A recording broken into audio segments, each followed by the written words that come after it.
we are continuing our class, and in the previous class we had an introduction to what HTML, CSS, and JavaScript will be in terms of how to create content for our web and put this content on to the server. Today we'll be looking at something, just the foundation about HTML, and something that once you understand it, you should be able to quickly work with HTML tags whenever you have any need. So tags, HTML is hypertext markup language, and it has to do with wrapping any content with tags. So you want to wrap your content with tags. So when we say tags, just these greater down and left down, we have the tag, and this tag is called opening tag, just to say this is an opening tag. And we also have a closing tag. So tag, and between the opening tag and the closing tag we have an element. So element is what will be displayed on the browser. This is what people will see. People will not see the tags, okay, but they will see the element. And the element, unfortunately, can also be another tag. Okay, so the element of a tag can also be another tag, and the element of a tag can also be a content that people should see. Do you understand? So when we say element of a tag being another tag, is just to understand the framework that a tag can also have sub tags within it, but the element is what people will see, what the browser will display. Okay, so each tag has an opening tag and a closing tag, and within this opening and closing there is an element. So to write your tag, when you start your coding, you want to start with probably you want to start with HTML. That is the procedure, and you close your HTML, and everything between this opening tag HTML, close tag HTML will be your element, and your element is the complete web content.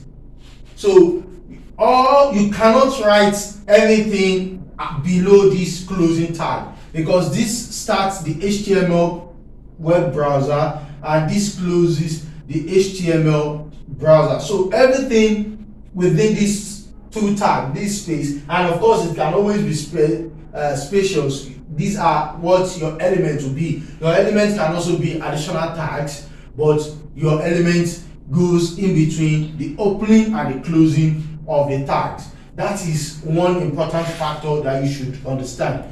So the second factor that you should understand is that we have attributes that can also go with your tag. Your tags can have attributes. Attributes are additional information, okay, that you want the tags to know, to have for that specific element. So additional information that you want the tag to have for the specific element. For instance, let me give you an idea of a tag, H1.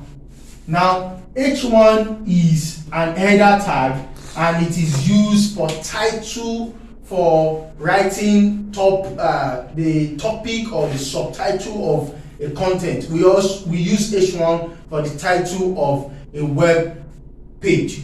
So H1, my website,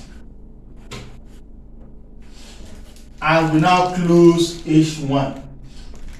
Now this is the opening tag, this is the element, and this is the closing tag.